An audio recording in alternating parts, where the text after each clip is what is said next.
Histórias envolvendo fanatismo religioso geralmente não termina bem. Você aí já se perguntou qual seria o resultado se a gente misturasse fanatismo religioso com ufologia? Bom, se você não sabe o resultado, não precisa se preocupar, porque na história de hoje a gente vai contar justamente sobre uma história que misturou essas duas coisas e o final trágico que ela teve. E o principal ponto, o que podemos fazer para evitar que essas histórias se repitam, porque esse não é o primeiro e provavelmente não é o último de casos desse tipo.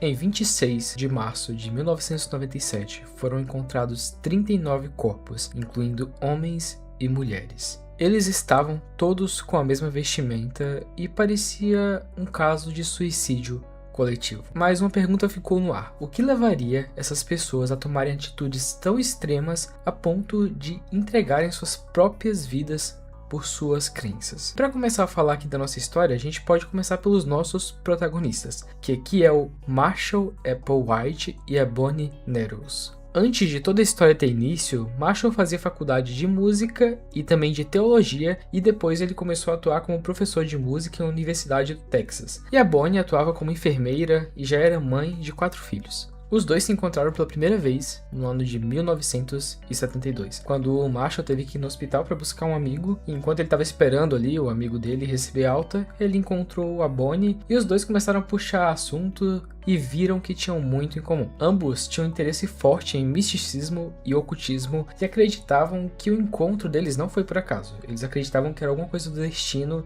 e que eles tinham um propósito para terem se encontrado. A vida dos dois na época já era um pouco conturbada. O Marshall passava por alguns problemas de identidade e o casamento dele já tinha ido por água abaixo, e a Bonnie estava com o casamento também quase indo de água abaixo. E quando dois malucos se encontram, a história não termina bem. Eles acreditavam ser seres extraterrestres vindos de outro plano com a missão de guiar a humanidade para um estágio de evolução superior. É isso que eles falavam. E a partir daí eles começaram a desenvolver a doutrina deles, do culto deles ali, que envolvia cristianismo, ufologia e várias outras teorias da conspiração. E segundo eles ali, a única forma deles alcançarem esse nível de existência superior, esse nível de ascensão, seria abandonando os corpos aqui na Terra. Só que para isso eles precisavam de um sinal. Esse sinal que eles acreditavam, segundo eles, era uma nave alienígena que algum dia iria passar pela Terra e serviria como ponte para eles, para esse novo estágio de vida superior deles ali.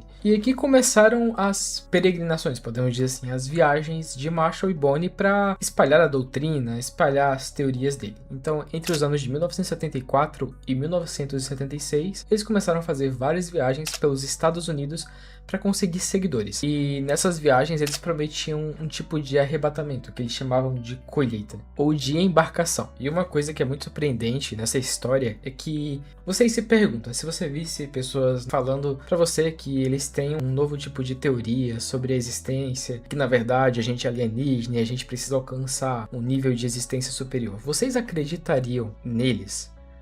O problema é que tem muita gente que acredita, tá bom? Agora vamos entrar aqui no ponto do porquê as pessoas acreditam nisso. Cara, eles conseguiram cerca de 40 fiéis e seguidores nesses anos de viagens que eles fizeram. E a maioria das pessoas eram pessoas com vidas estáveis, pessoas com famílias, pessoas que deixaram suas cidades para trás para seguir esses dois malucos. Então a pergunta que fica aí, a pergunta que todo mundo faz depois do que aconteceu foi: por que essas pessoas abandonaram suas cidades, suas famílias, suas crenças e seus valores pessoais para seguir esses dois malucos e terminar com um final trágico assim? Eles ficaram doidos? Eles fizeram lavagem cerebral neles? Aí tá o problema. Não. Existem vários estudos sobre esse tipo de caso, porque como eu falei, não é o primeiro e também não vai ser o último. E a resposta tá basicamente no carisma, psicologia e manipulação. todos os membros do Heaven's Gate e de outras seitas e de outros cultos religiosos têm uma coisa em comum. Eles sentem a necessidade de pertencimento. É algo natural de todo ser humano. A gente, no passado e atualmente também, sempre vivemos em grupo. Então a gente precisa fazer parte de alguma coisa ali. A gente precisa estar com outros grupos, ter pessoas para conversar e se sentir que estamos fazendo parte de algo. Ninguém vive sozinho, principalmente a nossa espécie. E você aí, assim como eu, assim como as pessoas que você conhece, provavelmente tem um propósito na vida e crenças e valores pessoais que você acredita e que você segue. Só que existe um pequeno problema. Quando uma pessoa não tem um objetivo ou está se sentindo um pouco perdido na vida, isso abre um gatilho ou uma brecha na mente da pessoa para pessoas como o Marshall e como a Bonnie chegar e conseguir manipular essa pessoa. A pessoa por fora pode parecer forte, parecer estável, mas existe aquela pequena brecha dentro da pessoa que precisa ser preenchida. E essas pessoas que parecem ser fortes por fora, que parecem estar bem, quando não encontram um objetivo na vida, elas acabam sendo vítimas fáceis para pessoas carismáticas, pessoas com promessas absurdas, pessoas como Bonnie e como Marshall.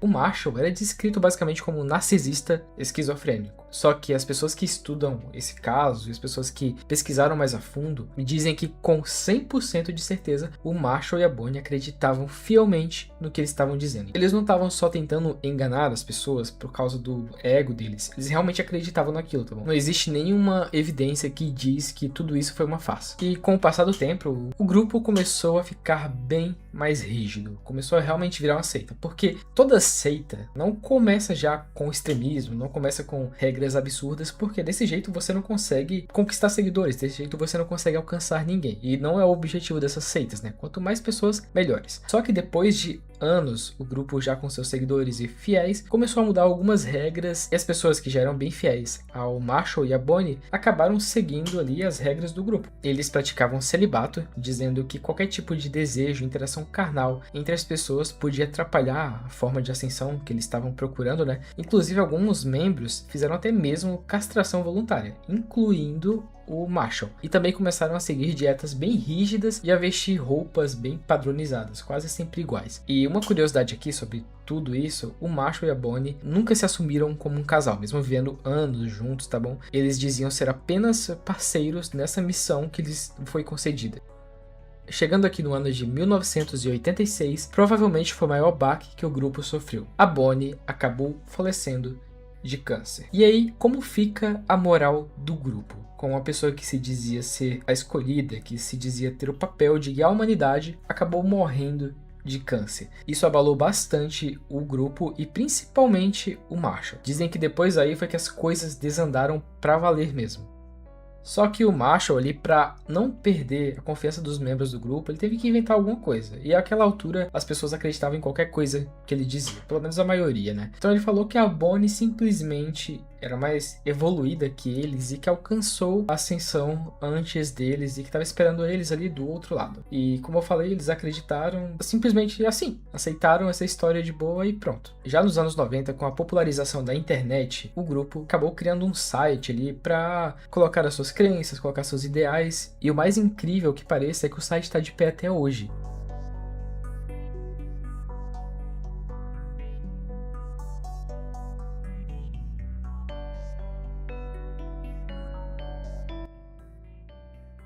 Cara, por mais bizarro que seja toda a história desse grupo, ainda existem pessoas que acreditam nas coisas que eles pregavam. Nem todos os seguidores morreram naquele dia, tá bom? Muitas pessoas não foram com eles e existiam pessoas que acreditavam no que o Marshall e no que a Bonnie falavam, só que não faziam parte da seita, não tiveram coragem suficiente de abandonar as suas vidas para se entregar totalmente à seita.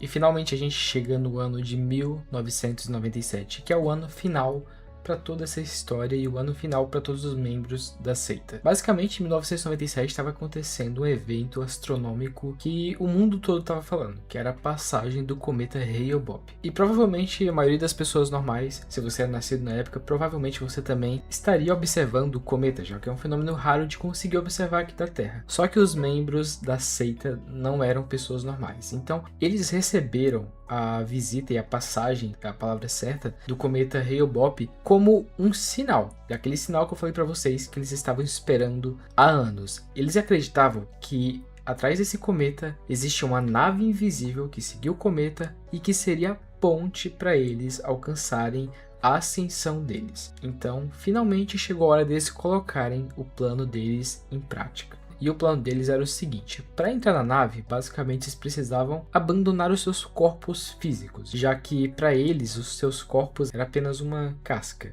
que eles precisavam deixar esses corpos para finalmente chegar naquela nave, e depois daquela nave eles iam realmente ser o ser que eles eram. Então, entre os dias 24 e 26 de março de 1997, eles alugaram uma mansão na Califórnia e começaram a fazer uma preparação meio que para purificação. Eles alugaram essa mansão e vestiram roupas quase idênticas, que eram uma camisa preta, uma calça preta e um tênis branco da Nike. E depois disso, eles ingeriram uma substância chamada fenobarbital com suco de maçã e vodka. Eu não sei o que é isso, mas com certeza é letal. E não foi todo mundo de uma vez que fez isso, tá bom? Foi bem organizado. Os membros do grupo ajudaram os outros a fazerem, quem ficou por último fez sozinho. Eles basicamente ingeriram essa substância com suco de maçã e vodka, se deitaram e colocaram um saco azul na cabeça. E ao todo, nessa história, 39 pessoas perderam a vida, como eu disse lá no começo, sendo 21 mulheres e 18 homens, incluindo o Marshall. E quando o caso veio à tona foi um choque mundial, porque como eu disse, esse não é o primeiro caso, e tinha o caso de Jonestown, que era recente. Se quiser eu posso fazer um vídeo sobre esse caso também, que é bem mais pesado, tá bom? Cerca de 900 pessoas perderam suas vidas no incidente de Jonestown, que foi bem aqui pertinho do Brasil, na Guiana. E assim, reacendeu debates sobre manipulação psicológica, seitas e cultos extremistas. Qualquer tipo de extremismo é prejudicial e pode ser perigoso, seja ele religioso, político ou ideológico. A gente vive em uma época em que a informação é muito acessível. Qualquer pessoa pode acessar a internet e fazer qualquer coisa. Isso é bom por um lado, sim, só que também é muito ruim por outro lado, porque a internet se torna uma arma para pessoas como Marshall e como a Bonnie